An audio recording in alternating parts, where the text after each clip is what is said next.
Assalamualaikum warahmatullahi wabarakatuh.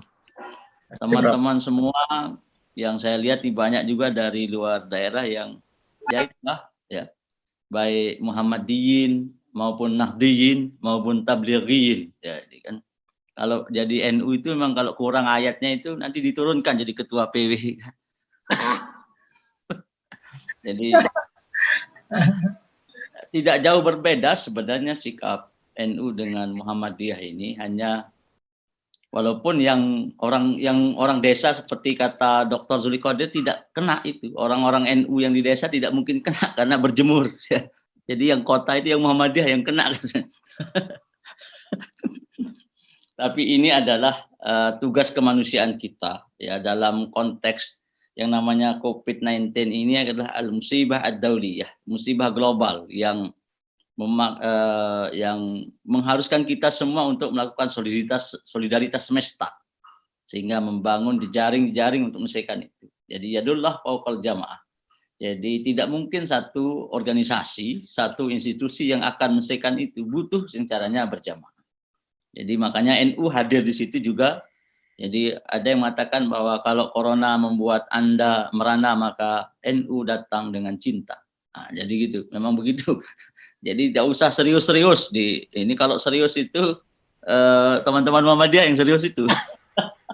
Ini kalau serius jadi Muhammadiyah ini. Itu mau sholat aja masih garuk-garuk itu, batuk-batuk itu seolah-olah bersemeton dengan nenek kan gitu bahasa daerah.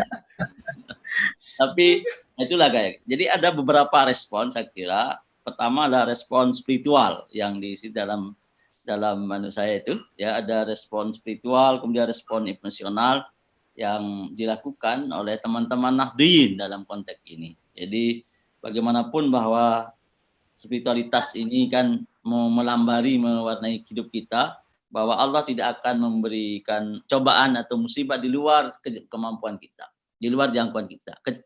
Nah, biasanya dosen yang menguji mahasiswanya melampaui kemampuan mahasiswanya. Kalau Allah tidak seperti itu. Jadi Allah la yukallifullahu nafsan illa wus'aha.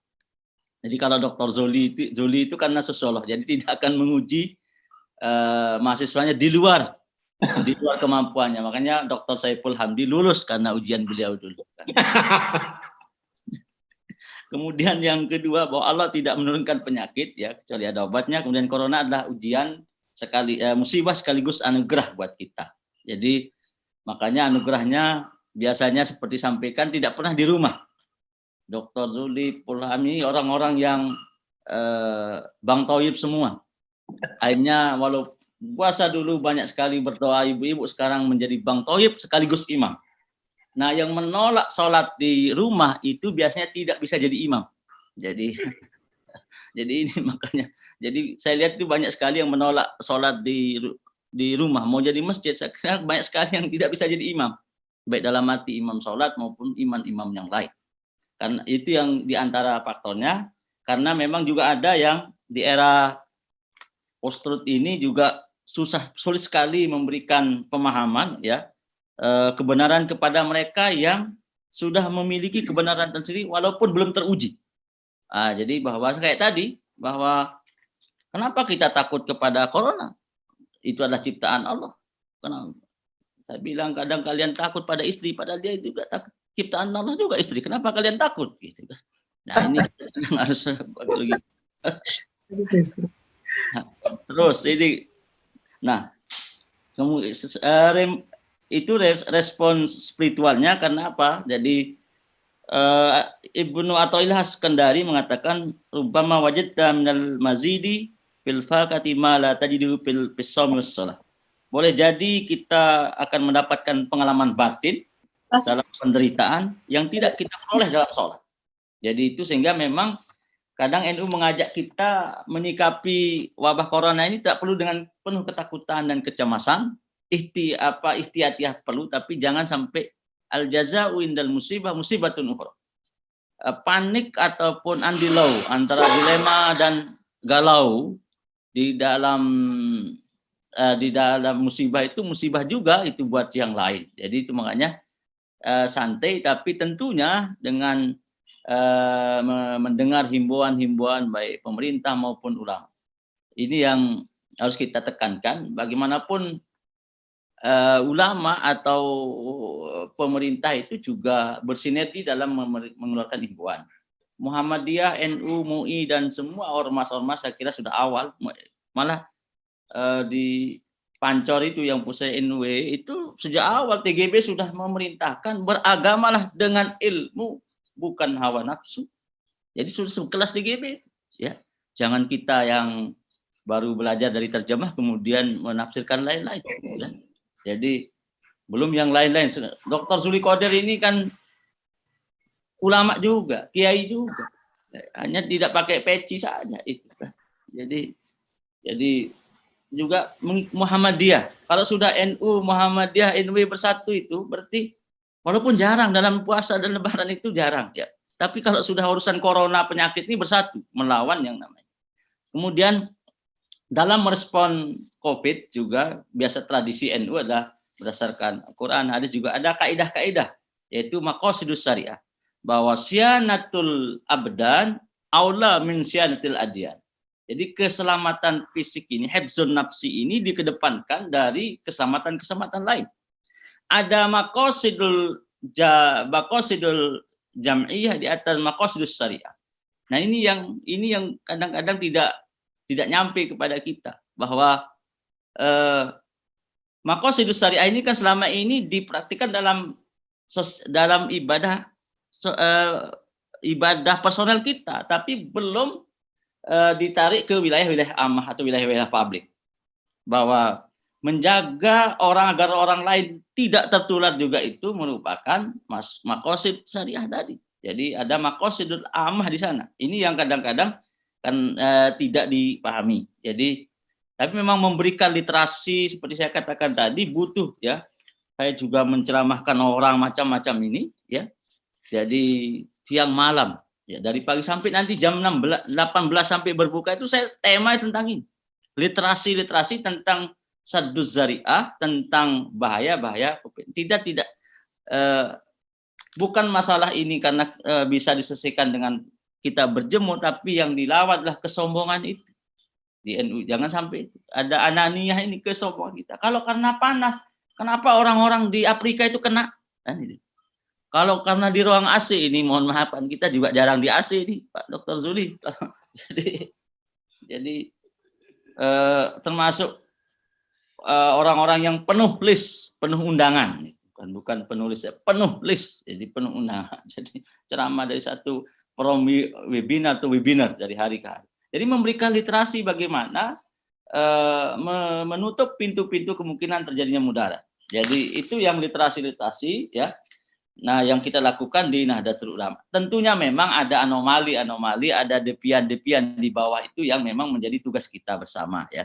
Jadi tadi bahwa biasanya kita tidak pernah takut kenapa kita macam-macam. Itu adalah alasan-alasan tadi ya. Di mengajak Jumatan, jangan mengajak tidak Jumatan, tidak sholat, mereka lebih kuat, lebih pokoknya share apa saja ya. Di-share semua saja, di-share. Padahal kalau disuruh kerjakan tugasnya, cari bahan referensi itu susah sekali. Tapi kalau meng-share yang menambah ya memperkuat kengeyelan tadi, itu dicari itu. Ya, ini paradok kadang-kadang ya. Jadi carikan dalil bahwa ini padahal Profesor Kiai Agung Danarto itu memberikan pemahaman bahwa ini loh hadisnya yang doib, ini yang sahih ya, ini yang macam-macam ya, karena tadi tidak bersumber dari otoritatifnya. Nah, itu ada beberapa literasi yang kita dari NU. Lanjut kemudian biar agak cepat karena saya jam 4 juga izin juga nanti ya. Jadi biar berbagi itu. Lanjut aja. Jadi nah, kami di NU itu dari pusat memang selain himbauan-himbauan dan edaran-edaran saling melengkapi, saya lihat itu NU sama Muhammadiyah ya. Jadi melengkapi edaran-edaran itu juga membuat satgas ya. Jadi satgas di pusat, satgas peduli COVID ya. Kemudian sampai di tingkat ranting ya. Kalau rumah sakit mungkin saudara kita yang teman-teman Muhammadiyah ini yang lebih kaya gitu ya. Jadi NU pesantren juga kan ada juga rumah sakitnya karena sedikit yang sakit itu karena kebanyakan di sawah. Jadi datanya ada semua ya. Jadi sekarang tidak susah mencari data, ada tinggal searching aja ketemu ya. Jadi kami juga di wilayah ini ya kita kan disuruh hadir, tidak sekedar organisasi kampus tapi organisasi juga diminta hadir. Ada pengalaman pertanyaan begini Mas Zuli maupun Pak Saiful, kalau waktu gempa cepat sekali ormas-ormas ini membela kami, membantu kami, NU, Muhammadiyah, Nahdlatul Ulama. Sekarang lama sekali. Ya, saya bilang, ini beda. Kalau gunung itu bisa kita lihat, saya bilang ini virus tidak bisa kita lihat, kan? Jadi kalau saya tadi di ceramah masjid itu mengatakan bahwa Allah itu memberikan perintah innallaha la yastahi ayadriba masalam baudah. Jadi memberikan contoh nyamuk. Ini berapa pertanyaan dari nyamuk ini dia bisa kelihatan. Jadi nah, itu kata masyarakat, kenapa belum kami dibantu? Nah, karena kondisi bahwa kita juga butuh ilmunya. Untuk ilmu tentang virus ini tidak sekedar kalau gempa kemarin kita lihat yang rusak-rusak ini kan tidak bisa kita lihat. Ya. Jadi makanya kita hati-hati memberikan bantuan atau penyuluhan karena butuh ilmu tadi. Jadi protap-protap maupun protokoler dari pemerintah dari harus kita kedepankan juga. Lanjut ya. Nah,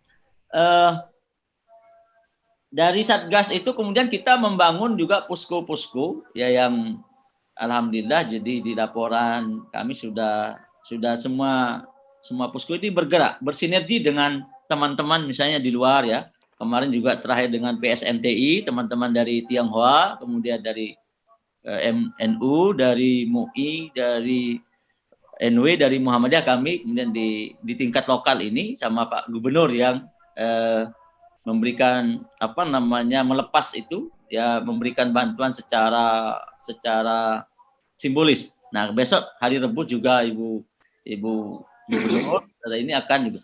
Itu adalah bentuk-bentuk kita, bentuk-bentuk kerja dari pengurus NU sampai di bawah ya, tentunya dengan ya yang di depan kan pemerintah. Kita hanya melengkapi itu ya, melengkapi mana-mana yang tidak terdampak. Tapi kalau soal bantuan semua masyarakat itu mengaku bahwa kami ini terdampak virus ya. Jadi saya bilang bukan corona tapi kadang kalian ini virus korun. Saya bilang itu korun itu yang jadi simbol keserakahan dan sebagainya.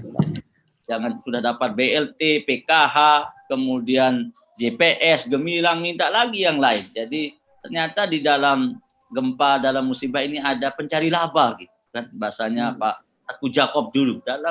Dalam pandemi ada juga pencari laba. Nah, itu yang kadang-kadang jadi kesulitan. Nah, terakhir jadi saya kira kalau itu bisa saya sudah kirim dari tadi sekedar coretan-coretan ya untuk membedakan di kampus tadi kemudian masjid dengan di NU di acaranya Pak Saiful ini yang luar biasa ini ya. Kemudian nah, tapi ala kulihal dari semua dari peristiwa ini bahwa ada hikmah yang bisa kita petik, yaitu bahwa corona mendorong kita untuk meningkatkan kualitas kemanusiaan serta menguatkan solidaritas kemanusiaan antar kita. Jadi kalau sudah tadi itu datanya ya Pak Herin, nanti tidak apa-apa dilewatkan aja. Jadi seperti kata Gus Dur, apapun agamamu, apapun sukumu, bahwa kebaikanmu yang dilihat. Jadi itu yang kita bagaimana apapun yang kita lakukan hari ini, entah kita ormas-ormas kemudian yang lain, itu akan menjadi catatan sejarah, menjadi contoh juga, menjadi uswatun hasanah bagi generasi kita yang akan datang. Kemudian memperbaiki hubungan kekeluargaan. Mungkin selama ini kita lupa bahwa kita punya keluarga, bahwa kita ini ada keluarga. Dengan adanya corona kita udhulu manasikakum, kembalilah ke rumah-rumah ya, di sana mencari keluarga kita ya. Kemudian corona adalah cara Allah mengajarkan keadaban kepada manusia untuk selalu berbuat baik kepada sesama, termasuk kepada alam semesta. Bahwa alam juga penuh tidak sekedar orang yang bercerai juga yang butuh iddah, alam pun butuh iddah untuk kembali kepada habitatnya yang fitri ya, bahwa tidak ada kebisingan, tidak ada transportasi. Itu menunjukkan bahwa alam pun butuh yang namanya iddah atau masa jeda untuk kembali menjadi normal kembali kalau mengikuti pemahaman ataupun konsepsinya Thomas Kuhn. Ya, ada normali, abnormal, normal kembali. Itu adalah siklus watilkal ayyamu nudawiluha. Jadi itu saja sekedar sebagai tambahan informasi. Sekali lagi kami apresiasi, ya. Jadi Polham yang dengan terus melakukan tadarus darling ini, ya, tadarus daring ini, ya. Jadi ini sebagai tambahan informasi. Kemudian Mas Zuli, untuk sementara kita bertemu di alam gaib seperti ini, di dunia maya, insya Allah kita akan bertemu di alam syahadah, di alam nyata. Dan kata orang Jogja memang berhati mantan, termasuk mantan murid ini. Ya, Wassalamualaikum warahmatullahi wabarakatuh. Waalaikumsalam.